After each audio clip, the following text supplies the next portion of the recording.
We're talking UCLA Bruins today on Sharpen the Point. 2024, they were 5-7, but they were 4-2 in the final 6, showing life after a tough early schedule.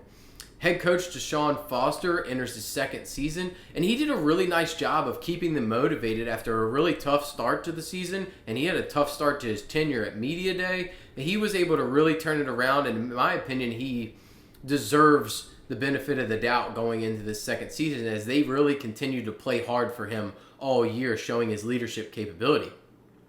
Offensive coordinator-wise, he brings in Tino Sunseri.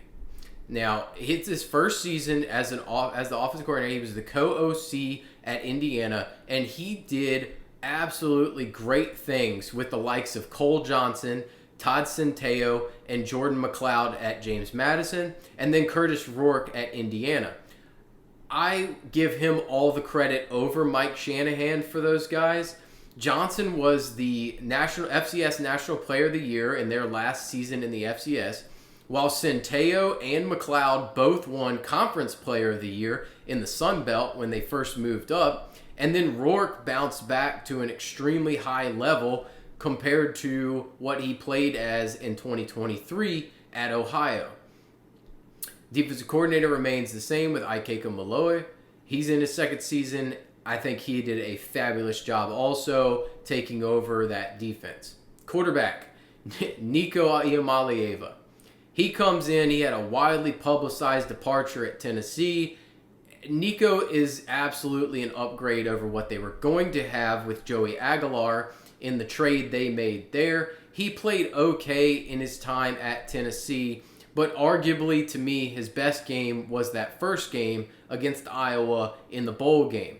We really expected him to take big steps the next season, and he played well against weak competition, but ultimately, to me, never quite lived up to expectations in the biggest moments. They ended up relying on the run game. Now, his wide receiver play was absolutely terrible, as Squirrel White, all-name team, ended up being awful, and so did Brew McCoy and a number of other guys.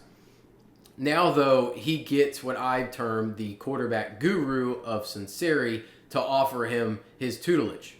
This is a make-or-break-it year for Iamaleava, in my opinion. The circus surrounding him needs to match his level of play on the field to give him any chance of taking this further, and it's really not a pressure situation compared to Tennessee from a fan base standpoint, but he needs to be better. Running back wise, TJ Harden departs. He never quite lived up to what we expected of him given his ability in the run and pass game. It looks to me like Javion Thomas, who comes over from Cal, is going to take on the lead role with Jalen Berger as his primary backup.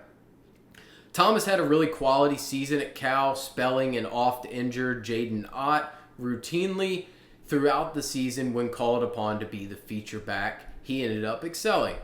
I expect Thomas to put together an even better season than he had a year ago, given that he should lead the room throughout, with his ability to surpass the 1,000-yard mark squarely on the table. Carson Cox, he's behind these guys. He's a 4-star true freshman. He really impressed with his explosiveness in the spring and has every opportunity to be the top backup and work his way into a role if he can continue on the trajectory that he showed in that spring showcase. Pass catcher-wise, 4 of the top 5 in yards are gone, which included Harden as the second highest receiver, which ultimately is going to tell you all you need to know about where this group was a year ago. They thought they secured a number 1 target in Caden Robinson, who was one of my favorite players at App State when he came with Aguilar, but his waiver was denied for another season of eligibility because that's what the NCAA does. That left a gaping hole at the top target of the depth chart for me, and it seems like Quasi Gilmer, who led the team in targets as a true freshman, I expect him to lead the room while building upon that solid start to his career. He's got good playmaking ability, being able to make contested catches, but his hands are far from where we want them to be, with too many bobbles and drops ultimately plaguing him. Gilmer looked strong in the spring as the first read on a lot of plays, which is important because Elijah Surratt played a similar role in that system where you ultimately are going to see a read option out of the quarterback and then hitting a slant in the middle of the field to Gilmer to be able to pick up some yak.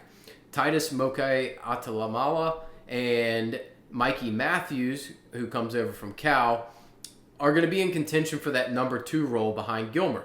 Rico Flores will also factor in. He was injured most of last year. He ended up taking a red shirt. He's back now. I think he can work his way up into that rotation and maybe towards the front of that rotation as the year goes on. And then last year, you could argue that tight end Maliki Mataoval, he was the most important offensive weapon they had, leading the team in catches and yards.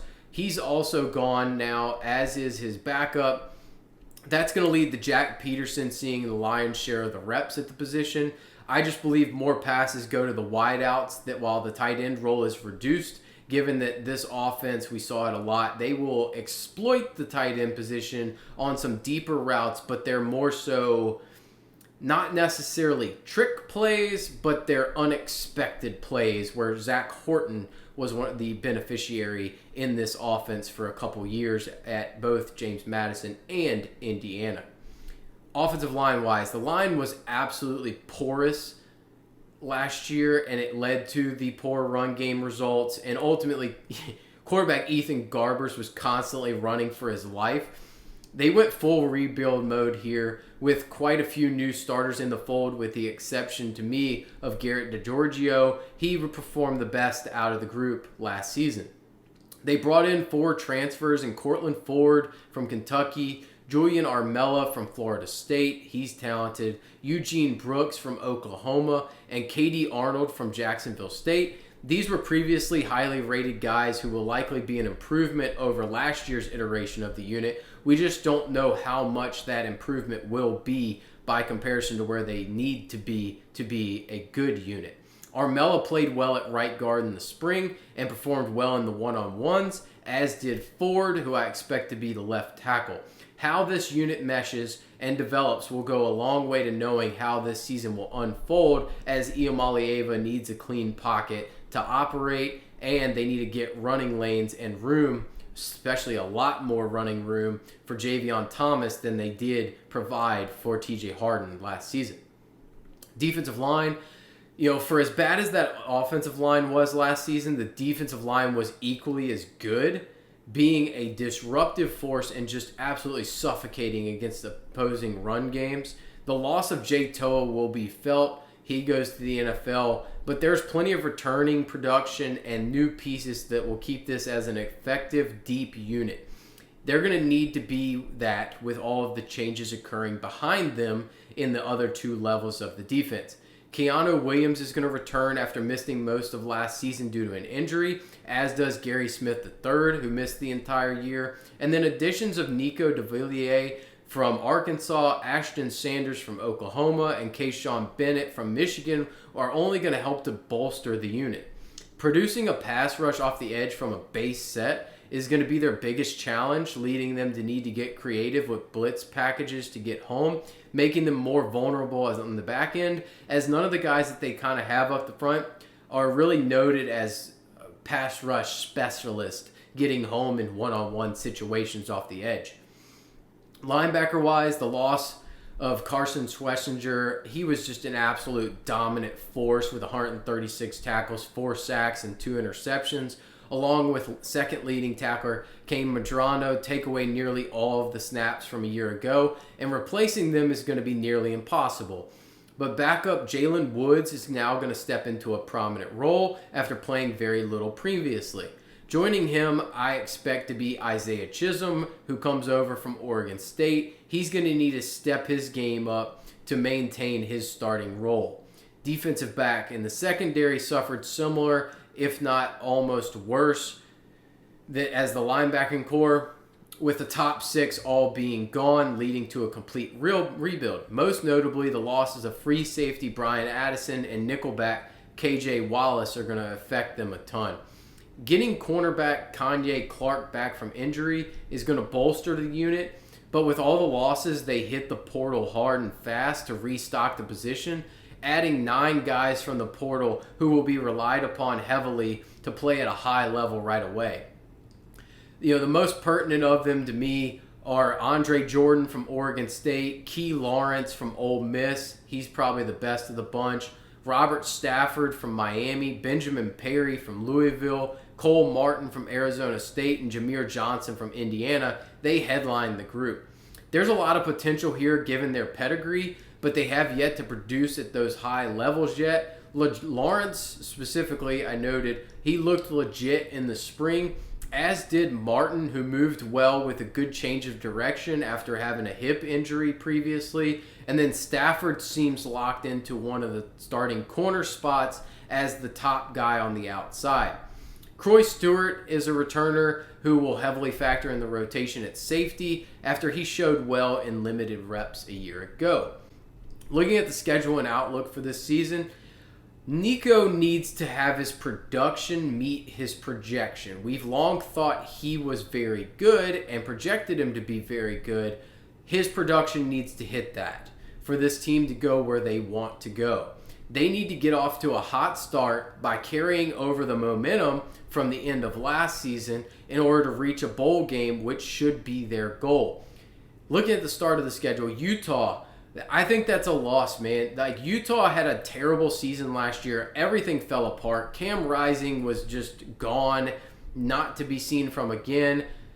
I think Dampier improves this team a ton. I think they're reinvigorated, and they return to a top-tier Big 12 team and one of the better teams in the country as far as having a chance, a high chance to make the playoff. That's a loss. At UNLV, I think you get a win there. It's just more stability on this unit than was on that team. And Anthony Calandria, should he start, will make mistakes. New Mexico, win. They're terrible. At Northwestern, I think it's a likely win, but I believe they should be improved, but it should be a win. So getting off to a 3-1 start is extremely important for this team. Penn State, loss. At Michigan State, I think this is a coin flip. This comes down to quarterback play for both teams. Can Nico play well enough to take advantage of a poor team, what should be a poor team, which he did do well last season? And Aiden Childs. Aiden Childs also, a ton of promise in that kid. He makes too many mistakes. It's a coin flip game. I'll lean win. I know it's coming off of that Penn State game, and it's on the road. I'm leaning win solely based on the fact that I think Nico is better than Aiden Childs. Maryland at home is a win. At Indiana, now we get into the meat of this schedule where things are going to start to get ugly. At Indiana is a loss for me. I think they drop off, but not enough to be a loss. They dominated this team a year ago. Nebraska at home, I think, is a coin flip. I'm going to lean loss. I think Raiola takes another step. I think their defense is too good for Nico to find that puzzle. I don't trust Nico to put it all together. At Ohio State, loss. Washington, I'm leaning loss. I think Damon Williams is a better version of Nico right now. At USC, I'll lean loss as well. I think, honestly, this is odd for in the space. I'm going to say it's odd to say. I think Maeva's a better quarterback than Nico right now, based off of how well he threw the ball all over the yard against that Notre Dame team a year ago. I know he threw 2 pick sixes toward the end of the game, but he was moving it at will. I expect them to start hot, unlike last year, but I think they flipped the script. It gets much more difficult over the final 5 games. 5 wins feels like the most likely result, but if things break right and Nico steps up and starts to meet his projection, it's not going to be a shock to see them hit 7 to 8 wins, hit a bowl game, and that's the upper end of the breaks is 7 to 8 wins, and we're really starting to build something under Deshaun Foster.